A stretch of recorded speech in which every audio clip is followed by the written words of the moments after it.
Hi friends, welcome to నా YouTube channel. ఇవాళ నేను చేసి తెచ్చున్నానండి వెజిటేరియన్ ఫేవరెట్, నాన్ వెజిటేరియన్కి టక్కరిచ్చే సోయా చాప్ మసాలా రెసిపీ. చాలా బాగుంటుంది. సోయా చాప్ అంటే ఆల్మోస్ట్ అందరికీ తెలుసు. రెస్టారెంట్లోన, ఫాస్ట్ ఫుడ్ సెంటర్లోన చాలా బాగా దొరుకుతుంది. సోయాబీన్ తోటి చేస్తామంటే మిల్ మేకర్ తోటి చేసి పెట్టుంటారు. చాలా బాగుంటుందండి. ఇది సింపుల్గా టేస్టీగా నేను ఇంట్లో చేసి పెడుతున్నాను. మీరు బయటకు వెళ్ళిన అవసరం లేదు. తప్పకుండా ఒకసారి ట్రై చేసి చూడండి. చాలా బాగుంది. నేను చేసి చూపించున్నాను. చేద్దామా? Let's go. అందరికంటే ముందు సోయా చాప్ తీసుకుందాం. సోయా చాప్ రెసిపీ నేను చూపించున్నాను మీకు. నా ఛానల్లో ఉంది, వెళ్ళి చూసుకోవచ్చు. చూడండి, ఇలాగ సోయా చాప్లు ఇంట్లో చేసి చూపించున్నాను. మీ కాడి కానీ ఇంట్లో లేకపోతే క్యాన్స్లోన దొరుకుతుంది సోయా చాప్.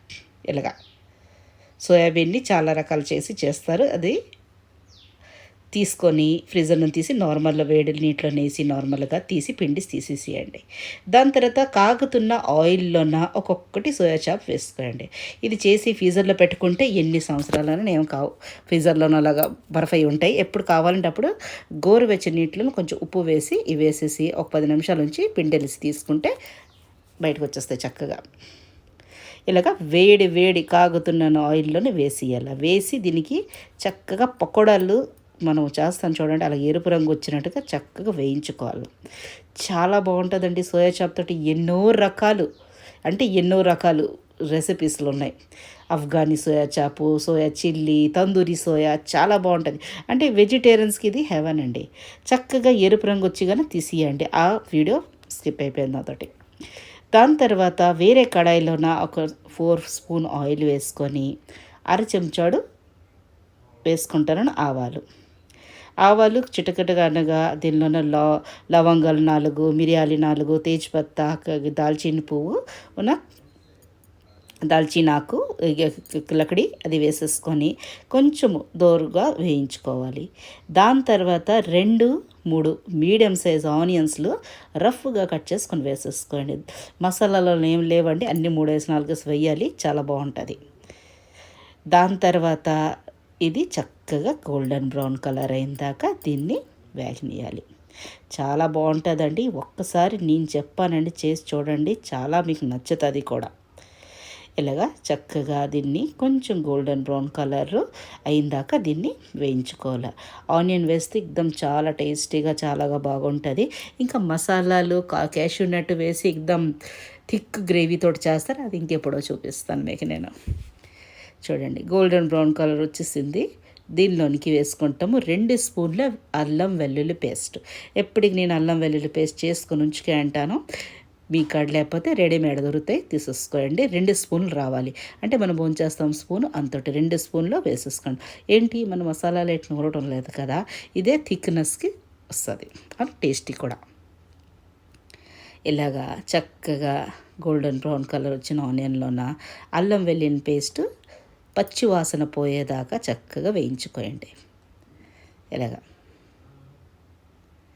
దాని తర్వాత దీనిలోకి టమాటో ప్యూరీ అండి. టమాటాలు 3-4, దానిలోనే ఒక 3-4 మిరపకాయలు చక్కగా దీన్ని మిక్సీ చేసుకొని వేసుకుంటున్నాను.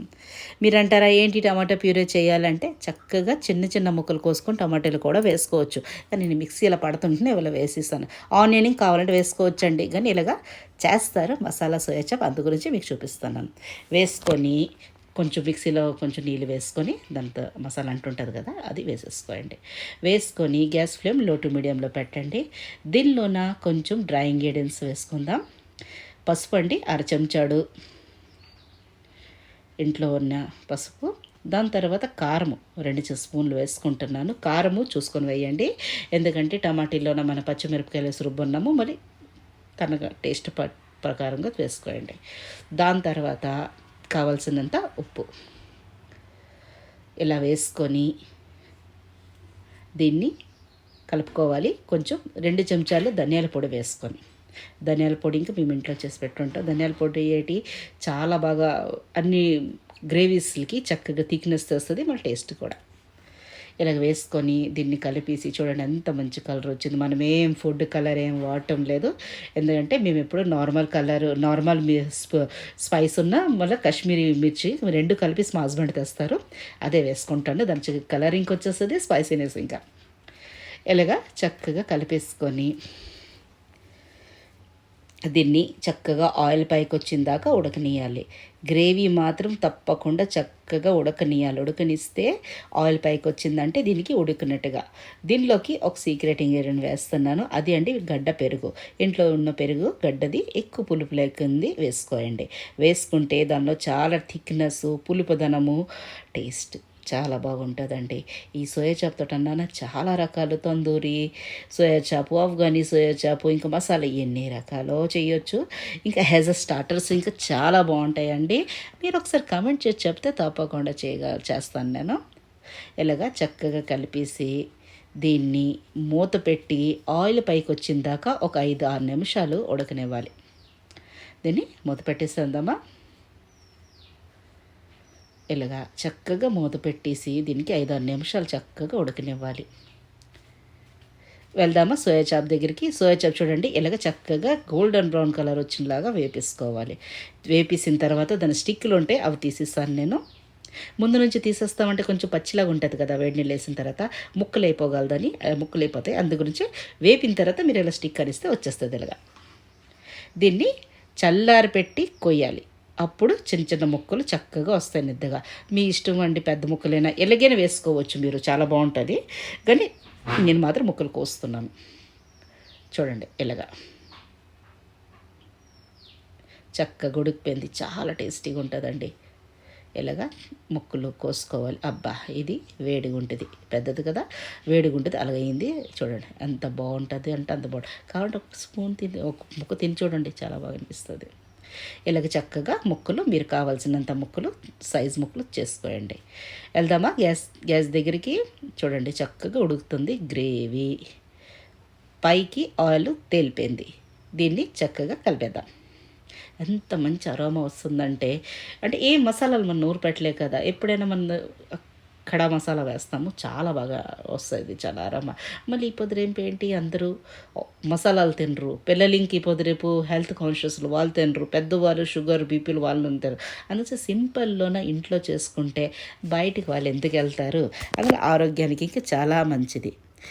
మీకు కన్నా వీడియోస్ నచ్చినట్టుగైతే ప్లీజ్ లైక్ చేయండి, షేర్ చేయండి, సబ్స్క్రైబ్ చేయండి, కామెంట్ చేయడం మాత్రం మర్చిపోద్దే. ఎలా రెడీ అయిందండి మీతోటి కూడా సోయా మసాలా చాప్ రెసిపీ.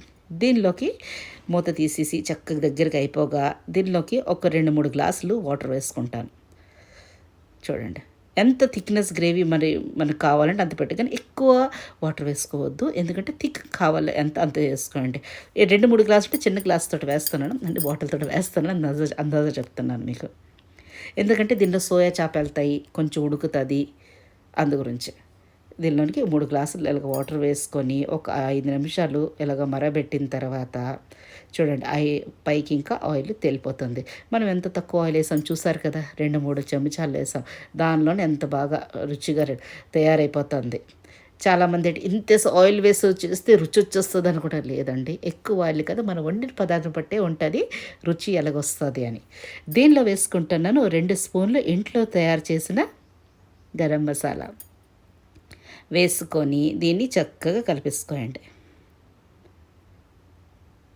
దీన్ని మీరు రోటీ, రైస్, జీరా రైస్ ఏంతో తినొచ్చు అండి. నాన్తో అయితే మరి హెవెనే, అంటే వెజిటేరియన్స్కి హెవెన్. ఎప్పుడు నాన్ వెజిటేరియన్స్కి చికెన్, లోకల్, మటన్ ఉంటాయి, వీళ్ళకి మాత్రం సోయా చాపు, పనీరు ఇలాంటివే ఉంటాయి, మష్రూము ఇలాంటిది చాలా బాగుంటుంది. ఇంకా ఇలాగా చక్కగా వేయించిన సోయా చాపుని వేసుకుంటూ చక్కగా కలిపేసుకోండి. చూడండి చెప్పాను మీకు, 2-3 గ్లాసులు నీళ్ళు వేయగానే కూడా థిక్నెస్ వచ్చేసింది. ఇది చాలా అడ్డుకు వస్తుంది, దీన్ని పక్కన పెడేస్తాను ఉండండి. తేజ్పత్తా ఇలాగా చక్కగా కలిపేసి ఈ మసాలాలోన దీన్ని చక్కగా ఉడకనివ్వాలి. 5-6 నిమిషాలు ఉడికిపోతే సరిపోతుందండి. దీనిలోకి మూత పెట్టి సిమ్లోన పెట్టియండి, ఎక్దమ్ సిమ్లో పెట్టి ఇటువంటి వెళ్ళచ్చు మీరు. చూడండి ఆహా ఎలాగుందో చూడండి. మీరే చెప్పాలి. ఎవరంటారా మీరు ఇది చేశారంటే ఎవరు తినిపించిన వాళ్ళంటారు మీరు తప్పకుండా రెస్టారెంట్ నుంచి తెప్పించారండి. వాళ్ళకి అవాక్ చేయండి. ఏంటి ఇంట్లో చేశారా అనుకున్నాడు. పిల్లలు ఇంక ఇప్పుడు వేసవకాలంలో సెలవులో ఇంటిల్లో ఉన్నారు చూడండి ఎంత బాగుందో. రుచి ఇంకా అంత బాగుంటుంది. ఆ గ్యారంటీ సంగీతారావుది. తప్పకుండా ఒకసారి చేసి చూడండి. నేను చెప్పానని కాదు, ఒక్కసారి చేసి చూడండి. సోయా చాప్ ఎప్పటికీ మనం పనీరు, మటరు, గోబీ తింటూనే ఉంటాం. ఇలాంటి సోయా చాప్ మసాలా చేసుకుంటే ఇంట్లో వా వా వా అని తింటారు. దీనిలోకి గుప్పుడు చక్కగా తురిమిన కొత్తిమీర వేసుకొని గుమగుమలాడుతూ రొట్టెలు రైస్ ఇదేంతో తిన్నారని ఆహాహా. మా హస్బెండ్కి ఇలాంటివి బయటివంటే ఏటి నచ్చవండి. ఎప్పటికీ అన్నము పప్పు కూర చేపలు మాంసం ఇలాగే తింటారు. వాళ్ళకి ఒకసారి చేసి ఇలా చేసి పెట్టగానే వాళ్ళు చాలా బాగుంది చాలా బాగుంది. మళ్ళీ మీల్ మేకర్ అంటే ఇంకా అతనికి ఇష్టపడదు. కానీ వాళ్ళ చేతులు తెలియదు కదా, అది వేసాను నన్ను మీల్ మేకర్ అని. అలాగే మీరు ఒకసారి ట్రై చేసి చూడండి. అంతేనండి, రెడీ అయిపోయింది. డిష్ అవుట్ చేస్తాను. అంత లవ్లీగా అంత టేస్టీగా ఉంటుంది. యమ్మీ యమ్మీగా. నచ్చిందా? Thanks for watching.